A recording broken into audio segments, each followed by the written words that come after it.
fum i discussions, llocs de tertúlies i festes. Qui no recorda o ha sentit parlar de la Societat Recreativa l'Aliança Bisbalenca, després l'Enjon, el Cafè de Can Met o del Foment i el seu cine i teatre? Un altre punt social de bisbalencs i bisbalenques. De fet, quantes vegades no s'havia parlat, ballat o explicat alguna anècdota de la festa major? Quantes vegades en aquelles tertúlies informals no sorgien idees totalment boges? És més, us imagineu quantes vegades la gent feia referència a l'Escola de Belles Arts i Oficis de la Bisbal? Una escola, una fàbrica de somnis i il·lusions que ha fet néixer les obres d'art més maques i singulars del nostre municipi, on despunten oficis com la terrissa o la ceràmica industrial i artística, cabdals en l'economia bisbalenca de l'època. Ens sentim orgullosos dels nostres cantis, de com expressem amb el fang un sentiment, una festa, una història, uns oficis, unes emocions, una societat i una escola que avui dia ha precedit moltíssimes coses. Fins i tot és la mare dels protagonistes d'avui.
Iconografies, cultura de masses, costums, classes populars.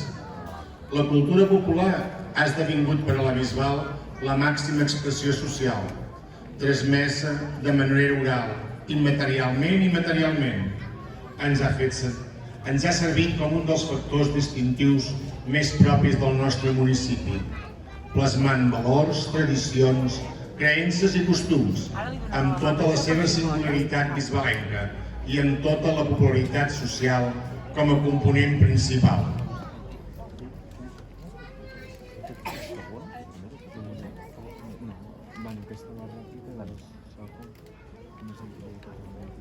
I quan diem que la cultura ha estat l'eix vertebrador del municipi amb el pas dels anys, no és en va. Segles enrere, la societat va escollir un element de la cultura com l'àliga per ser la màxima representació de la societat bisbalenca, dels seus valors i que se li dona la simbologia del poder municipal, capdavantera de les processons, dels punts de reunió de la societat i com a element que domina el cel i la terra. La nostra població ha conservat la seva cultura, la seva ànima i la seva àliga amb el pas dels segles. Un clar exemple de que a la Bisbal, malgrat els moments durs i els bons i l'evolució social, tenim clar qui som, la nostra identitat, els nostres sentiments i els nostres valors.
Els orígens i els sentiments, els costums i la societat, la unió i la constància, el treball i la cultura, la voluntat i la cooperació, les tradicions, la música, l'olor de festa major, els somnis.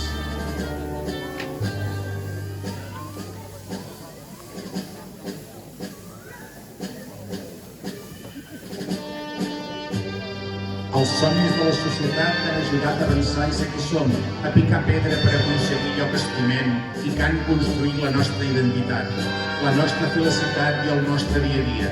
Uns somnis d'una societat que van aconseguir, durant una jornada de Corpus de 1955, que la Bisbal tingués uns gegants nous.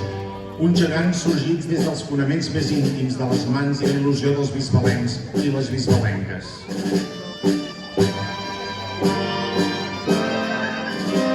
Uns gegants que avui tornen a viure aquell mateix somni, tornar a renéixer, tornar a ser qui eren i a vivenciar una vegada més, que amb esforç i voluntat tot s'aconsegueix, tot perdura i no ho podem deixar que defalleixi.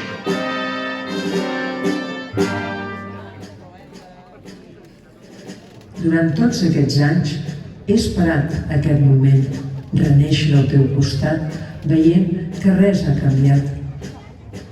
Arriba el moment de tornar a la nostra vila, com sempre hem merescut.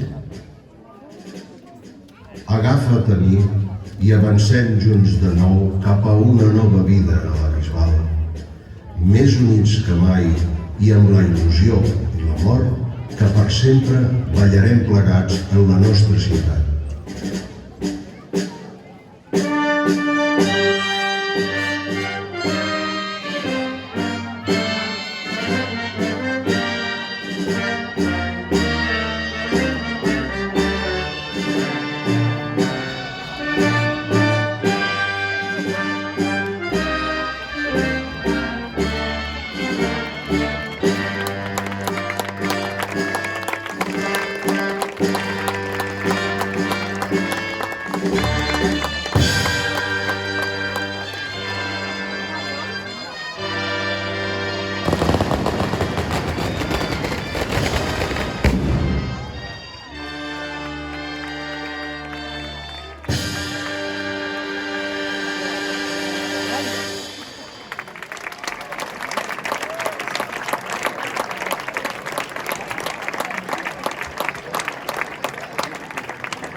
Gegants perses, benvinguts de nous a casa.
Ara, després del renaixement dels gegants perses, 65 anys més tard, és el moment que ens obsequiïn amb el seu ball.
Aquest espectacle ha estat possible gràcies als geganters de l'Ajuntament de la Bisbal d'Empordà. Un aplaudiment! Ha comptat amb la participació dels dracs, el folclor, el grup de dones i els amics de l'àliga de la Bisbal. La música en directe ha estat gràcies a la cobla La Principal del Llobregat. L'espectacle també ha estat possible gràcies a la il·luminació de Fe, So i Llum, el so de Marc Carreras i en Gerard Foguet. En la veu del gegant persa, en Joan Cortés, i en la gegantesa persa, la Beni Givert. La veu de nou, un servidor, en Jordi Assa. Renaixença persa ha estat dirigida i produïda per en Robert Miralles. Per a totes i tots han estat moments molt difícils, però necessitem començar a recuperar les tradicions i tot allò que queda tancat amb la pandèmia. El que hem fet avui ha tingut sentit gràcies a tots i totes vosaltres que n'heu format part. Que mai ens fallem, ni abans ni ara. Gràcies per ser-hi i llarga vida als gegants perses de la Bisbal.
Bueno, em comenten que la bateria aquesta dels dracs encara no ha acabat. Jo per aquí aquest any ho tornarem a petar. Però, bueno, abans que s'acabi tot plegat, un agraïment a tots plegats, i recordeu que ara tenim el nostre DJ dels geganters, el senyor Avi, que el tenim aquí assegut. No se'ns pot aixecar gaire, que se'ns cansa. El tema és que ara posarem una mica de discoteca, qui vulgui pot anar a la barra, prendre